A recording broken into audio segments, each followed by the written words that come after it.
Un cordial saludo, profesora Joana. Mi nombre es Lady Katiana Becerra Pérez, estudiante de licenciatura en lenguas extranjeras con énfasis en inglés.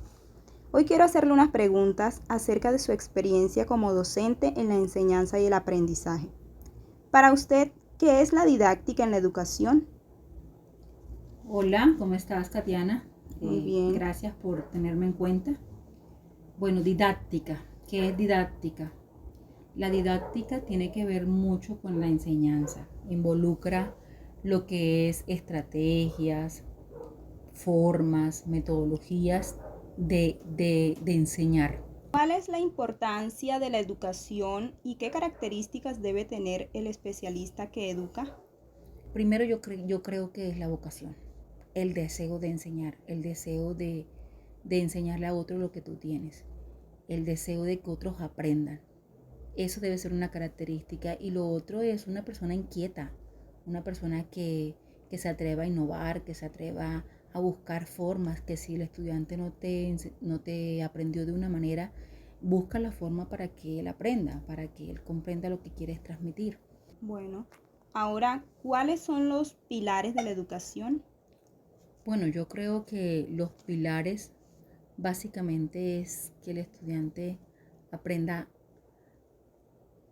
aprenda haciendo, sabiendo y, y siendo. O sea, que el aprender a ser, a saber, a hacer y hacer. Esos son los pilares que manejamos nosotros como docentes, porque el estudiante no solamente se puede cargar de conocimientos en su cerebro, sino que también tiene que aprender a desenvolver esos conocimientos en la realidad, en el contexto. Y ahora, ¿de qué manera planea o estructura su clase? Bueno, yo creo que son de diferentes maneras, dependiendo la necesidad de los estudiantes, dependiendo de lo que tú veas. Pero si pudiéramos hablar de una estructura, casi siempre nosotros empezamos, o al menos yo, empiezo por indagar.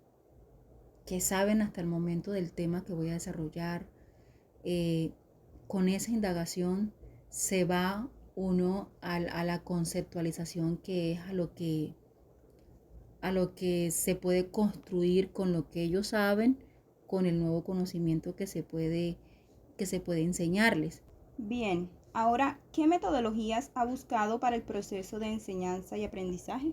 Yo creo que nosotros nos volvemos como magos en el salón de clase, porque con la experiencia entendemos que a veces no funciona X metodología, X planeación, y a veces uno planea y aplica otra.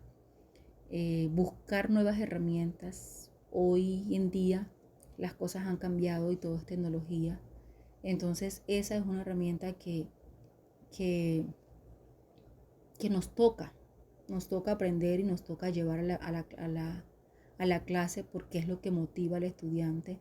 Entonces, si una clase magistral, una clase tradicional ya está mandada a recoger, el estudiante necesita enfrentarse al conocimiento, experimentar nuevas cosas y tener motivación. Y esa motivación se adquiere en la medida en que la clase sea llamativa. ¿Y cómo es una clase llamativa? Una clase que tenga imágenes, que tenga cuadros, mapas, videos, de diferentes formas, de modo que llame la atención lo que tú estás diciendo. Bueno, profe, ¿cómo aplica la didáctica en su práctica docente para promover la innovación de su asignatura? Bueno, yo dicto español y literatura y lectura crítica. Te tengo una experiencia. En estos días estoy trabajando eh, corrientes literarias. ¿Cómo hacer que el estudiante estudiar esta historia de la literatura cuando eso se puede convertir en algo aburrido? Entonces, ¿qué hay que hacer? Buscar la forma a través de videos, de imágenes, de mapas. Eh, a mí me gusta realizar muchos mapas mentales, mapas conceptuales, extraer información, de un video, enseñarlos a eso, a que puedan extraer información al escuchar, al hablar a una persona. Eso hace que el muchacho esté totalmente motivado y esté pendiente de lo que están diciendo. Bueno, pues usted ha hablado de muchas cosas que van acerca de su experiencia. Y esta pregunta dice, ¿de qué manera usted puede motivar o despertar el interés del estudiante?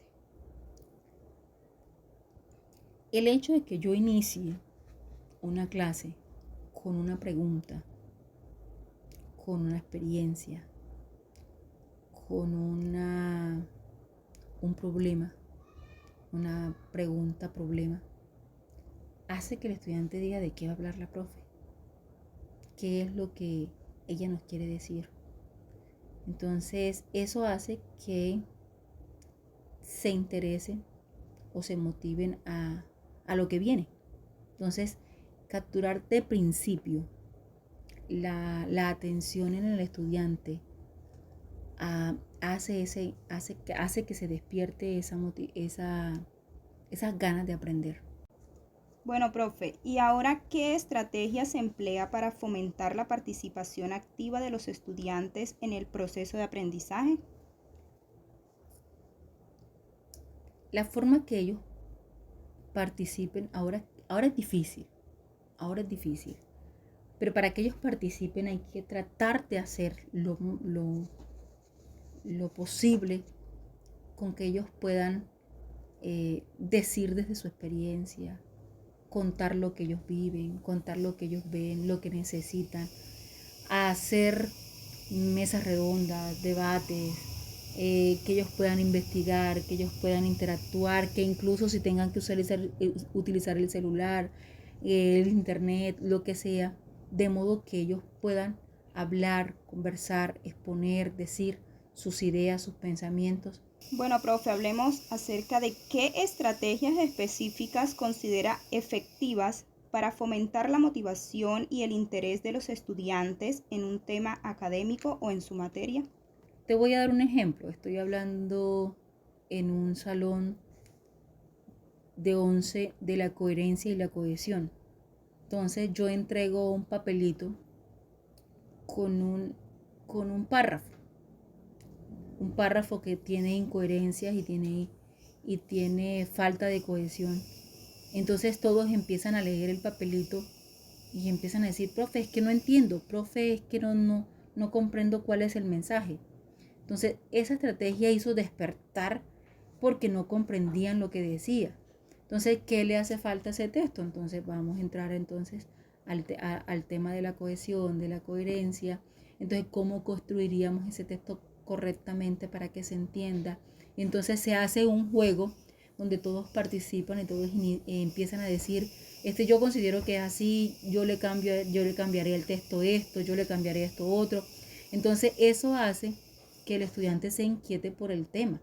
Entonces, después de despertar esa inquietud en el muchacho, ya es fácil llegar con el conocimiento. Entonces como a este texto le falta coherencia y cohesión, entonces vamos a entender que la coherencia y la cohesión consisten en esto. Entonces construyamos oraciones con coherencia, construyamos oraciones sin cohesión, con cohesión, y entonces eso hace que el estudiante se vuelva activo en ese aprendizaje.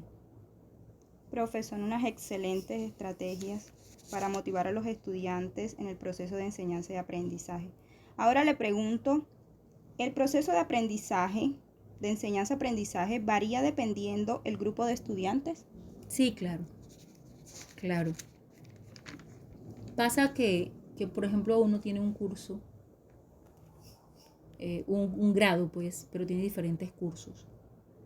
Y lo que te sirvió con un salón, no te sirve con el otro. Porque son más pequeños, porque cambian los intereses, porque efectivamente pues, todos somos distintos. Entonces, si pudiéramos ver los estilos de aprendizaje, unos son visuales, otros son auditivos, otros son gráficos. Entonces, eso hace que sea totalmente diferente de acuerdo al grupo. Bueno, profe, ¿y ahora cómo influyen las características individuales de los estudiantes, como su nivel de habilidad, estilo de aprendizaje y antecedentes culturales en el proceso de enseñanza y aprendizaje? Que se influyen, claro que influyen. No es lo mismo un estudiante que se haya criado en una vereda, que, que haya aprendido de pronto cosas del campo y se enfrente a un grupo de estudiantes que ha estado en la ciudad, que tienen la facilidad del internet, que tienen, o sea, lo que sabe el uno no lo sabe el otro. Entonces, efectivamente, las características individuales influyen. Como te decía, los estilos de aprendizaje de cada persona influyen. Hay estudiantes que tú le explicas algo a través de un gráfico y lo capta de manera precisa, o sea, lo entiende. Pero hay otra persona que te está escuchando, que es mi otro estudiante de la misma clase, que no te entiende el gráfico. Entonces, eso es, pues, eso es inherente, se pudiera decir. O sea, eso está pegado al individuo, la capacidad de poder comprender. Sí, profe, muy real todo lo que ha dicho. Ahora, ¿cuál es la importancia del trabajo en equipo en el proceso formativo? Bueno, trabajar en equipo con los estudiantes, eh, construir algo juntos, hacer una actividad juntos, una competencia, un juego, una dinámica, una cartelera, una actividad, construir algo juntos. ah, Hay sus excepciones, ¿no? Hay sus excepciones en cuanto a que hay unos flojos que no les gusta trabajar. Y cuando trabajan actividades en grupo, pues unos quieren hacer más que otros, o unos se hacen los perezosos, pudiéramos decirlo de esa manera, y no hacen lo que les corresponde. Pero cuando lo hacen motivados, cuando lo hacen juntos, hace que cada uno delegue funciones y le entregue una responsabilidad al compañero y aprenda a que yo no puedo quedarme atrás porque mi grupo está esperando la respuesta mía. No puedo dejar de hacer lo que me corresponde porque afectaría a todo el grupo. Bueno, profe, ahora, ¿cuáles cree usted que son los beneficios y desafíos que surgen al incorporar actividades colaborativas y trabajo en equipo en el contexto educativo? Bueno, son necesarias porque los estudiantes se pueden ayudar unos a otros, pueden convertirse, puede haber competitividad cuando se trabaja en equipo, puede haber colaboración, esperar que el otro haga su parte para yo hacer la mía. Eso es bonito dentro de un salón de clase. Bueno, profe, ¿y cómo evalúa el aprendizaje de los estudiantes y qué espera en sus resultados? Para mí la evaluación debe ser formativa y constante. Debe ser un proceso continuo porque en la medida en que tú preguntas, haces preguntas sueltas en el grupo y un estudiante te responde y te comprende lo que ya tú has explicado, lo que ya tú has construido, eso te está demostrando que el estudiante ha aprendido. Eso te está demostrando a ti, sin que sea una prueba escrita, te está demostrando que ya comprendió. Ahora, cuando se hacen pruebas escritas, una prueba escrita sin una retroalimentación es, creo que no cumple el objetivo, porque no solo se aprende de los aciertos, sino de los desaciertos. Bueno, profe, ya por último, ¿cuál considera que es la finalidad de la educación en la actualidad? En estos días hablaba con un profesor y me decía, ¿qué educación es más buena? ¿La de Estados Unidos o la de Colombia? Yo le decía, se supone que la de Estados Unidos por ser un país desarrollado, ¿no? Entonces me decía, ¿pero qué sucede en Estados Unidos y qué no sucede aquí? En Estados Unidos hay psicópatas que entran a las escuelas a matar al rey mundo y todo el mundo.